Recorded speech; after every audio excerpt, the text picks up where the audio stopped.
নমস্কার, আমি অভিষেক নাগ। আজকে আমরা যে বিষয়টা নিয়ে আলোচনা করছি সেটা হলো কোয়েল ফার্মিং।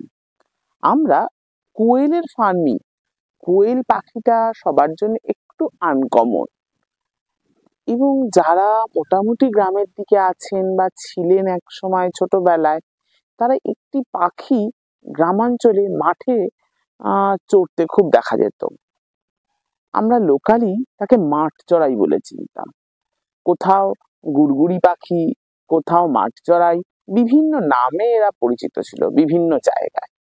সেই জায়গায় এই পাখিগুলোর ক্ষেত্রে একটা বড় জিনিস দেখা যায় যে এই পাখিগুলো এখন এক্সটিংক্ট হয়ে গেছে। তার একটা ডোমেস্টিক প্রজাতি, মানে জেনেটিক্যালি মডিফাই করে একটা প্রজাতি আমরা এখন খাঁচায় পালন করতে পারি। তাদেরই আমরা বলি জাপানিজ কুইল।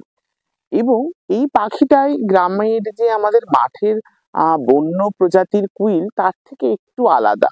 বন্য অনেক কুইল আছে, কিন্তু আমরা খাঁচায় পোষার জন্য এই কুইলটাকেই প্রেফারেন্স দিই।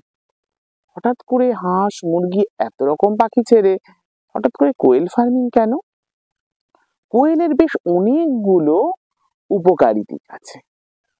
কোয়েলের উপকারী দিকের মধ্যে যদি প্রথমত বলি, কোয়েলের মাংস, যদিও খুব অল্প পরিমাণে মাংসই পাওয়া যায়, পাখিটাও খুব ছোট্ট, কিন্তু তৎসত্ত্বেও কোয়েলের মাংসের বেশ কিছু উপকারী গুণ আছে। কোয়েলের মাংস কোলেস্ট্রল ফ্রি, তাতে কোনো কোলেস্ট্রল হয় না। কোয়েলের মাংসের বেশ প্রচুর পরিমাণে মিনারেলস আছে, যে মিনারেলস গুলো আমাদের বডিতে খুব এসেনশিয়াল ভাবে কাজ করে। আর খুব ছোট ছোট ভাবে যদি বলি, একদম মাইক্রো নিউট্রিশনের ক্ষেত্রে কোয়েলের মাংস আমাদের ইমিউনিটিকে বুস্ট আপ করে, সাথে সাথে আরো একটা জিনিস স্ট্রং করে। খুব ছোটবেলায় পড়ায় যদি আমরা পড়ে যাই, সেই কোষের মধ্যে যদি পড়ে যাই, মানে মনে করি যে কোষের পড়াগুলো যখন আমরা পড়েছিলাম, সেল ডিভিশন, মোটামুটি ক্লাস 8-9 এর পড়া, সম্ভবত 7-8 এগুলোই পড়েছিলাম আমরা। আস্তে আস্তে কালক্রমে সেই জীবন বিজ্ঞানটা ভুলে গেছি। সেইখানে কোষের যে অর্গ্যান গুলো থাকে, তার মধ্যে একটা কোষাঙ্গাণু রাইবোজোম। এই রাইবোজোম আমাদের দেহেতে প্রোটিন তৈরি করে। এই প্রোটিন তৈরি করার জায়গায় রাইবোজোম কি হয়, আমাদের দেহে বিভিন্ন বিভিন্ন অর্গ্যানে কাজ করে, যেগুলো আমাদের ক্যান্সার সেলকে নষ্ট করতে হেল্প করে, ক্যান্সার সেল তৈরি হলে সেটাকে প্রিভেন্ট করতে হেল্প করে। এই রাইবোজোম আস্তে আস্তে আমরা খাবারের মাধ্যমে পাই। লাইভ প্রোটিন যেগুলো আমরা খাচ্ছি, মানে যেগুলো আমরা প্রাণীজ প্রোটিন খাচ্ছি, সেইখান থেকে আমরা আমাদের শরীরের যে রাইবোজোম গুলো, সেগুলো স্ট্রং হয়। কোয়েলের মাংসে যে রাইবোজোম পাওয়া যায় সেটা অনেক বেশি স্ট্রং, অনেক বেশি শক্ত। সেই রাইবোজোমটা আমাদের শরীরে ক্যান্সার সেল তৈরি হতে বাধা দেয়।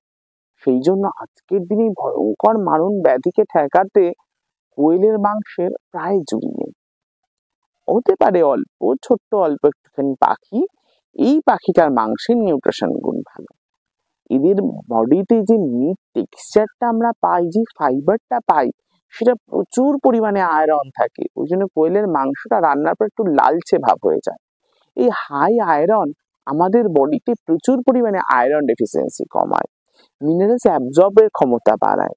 প্রচুর পরিমাণে ভিটামিন ডি থাকে, যার ফলে আমাদের এই পায়ের ব্যথা, স্কিনের গ্লো, তারপরে ইনফার্টিলিটির প্রবলেম, এই জিনিসগুলো, চোখের দৃষ্টিশক্তি, হেয়ার গ্রোথ, বোন ডেন্সিটি, এই টোটাল জিনিসগুলোকে কভার আপ করে। এবার গুণগত মান তো বললাম, একটু ব্যবসায়িক মানে আসি। কোয়েল পাখিটা বড় হতে ম্যাক্সিমাম 45 দিন লাগে। 45 দিনে কোয়েল 150 থেকে 200 গ্রাম ওয়েট হয়।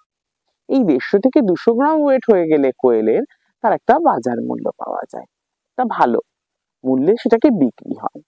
এই 150-200 গ্রাম পাখিটা বাজারে খুব মিনিমাম 50 থেকে 60 টাকা বিক্রি হয়। এবং এই পাখিটাকে তৈরি করতে ম্যাক্সিমাম 20 টাকা 25 টাকা খরচ হয়। 10 টাকা বাচ্চার দাম ধরলেও 35 টাকা টোটাল পাখিটা তৈরি করতে খরচ, এবং 50 টাকা একটা পাখি বিক্রি, যদি খুব বাজার রেট মিনিমাম থাকে। তাহলে এইখানে কিন্তু একটা 15 টাকার মার্জিন রয়েছে। এইবার 45 দিনে 15 টাকা। জায়গার যদি কথা বলি, তাহলে কোয়েল ফার্মিং এর ক্ষেত্রে দেখা যায় যে আমরা 1 স্কোয়ার ফিট জায়গাতে 5টা পাখি মাংসের জন্য পুষতে পারি। খুব অল্প পরিসর। স্টেপ বাই স্টেপও যদি করি, তালার উপর তালা করেও যদি তৈরি করি, তাহলেও কোয়েল ফার্মিং এর ক্ষেত্রে আমাদের একটা বড় সমস্যা রয়েছে, যে কোয়েল ফার্মিং এর ক্ষেত্রে পাখি উড়তে যেতে না পারে, তাহলে ওয়েট ফল করে। তার মানে ছোট ছোট স্টেপ, এবং 1 ফুটের খাঁচা হতে পারে। মানে কারোর যদি অল্প পরিসর জায়গা থাকে, হয়তো কারোর বারান্দা, কারোর ছাদ, ছোট ছোট জায়গা, তাহলে সেখানে কিন্তু লার্জ স্কেলে আপনারা কোয়েল ফার্মিং মিটের জন্য করতে পারেন। এবং ওই অল্প জায়গাতে যদি আমরা পালন করি, আমরা মাংসের জন্য হিসেব করলাম যে পার পাখিতে 15 টাকা করে আমাদের লাভ থাকবে। যদি আমরা 1000 পাখি পালন করি, তাহলে কিন্তু খুব বেশি জায়গা লাগছে না। এটাকে যদি আমরা ভেঙে দিই 4 ভাগে, তাহলে 250 স্কোয়ার ফিট হলে কিন্তু আমি 1000 পাখি পুষতে পারবো। এত ছোট জায়গায় মনে হয় অন্য কোনো ফার্মিং হয় না, হওয়াটা সম্ভবও না। এছাড়াও কোয়েলের একটা বড় দিক রয়েছে ফর এগ। যে যে বেনিফিট গুলো আমি মাংসে বললাম, ঠিক সেম বেনিফিট কোয়েল এগসেও রয়েছে। এবং ব্যবসায়ী দিক থেকে দেখলে 50 দিন বয়স থেকে কোয়েল ডিম দেওয়া শুরু করে। যেদিন থেকে দেওয়া শুরু করে সেদিন থেকে 1 বছর পুরোপুরি ডিম দেয়। বছরেও 300 আপ ডিম দেয় একটা পাখি। ছোট সাইজের ডিম 2.5 টাকা 3 টাকা বিক্রি হয়। উৎপাদন খরচ যদি আমরা ধরি যে এটাতে আমাদের 1.5 টাকা মতো উৎপাদন খরচ হয়, তাহলেও আমাদের কিন্তু সেখানেও 1.5 টাকা মতো লাভ চলে আসে। ফলে এটা যদি কেউ হাই স্কেলে করেন, তাহলে কিন্তু খুব অল্প সময়ে, অল্প পরিশ্রমে, অল্প জায়গায় একটা ভালো মার্কেট করতে পারেন।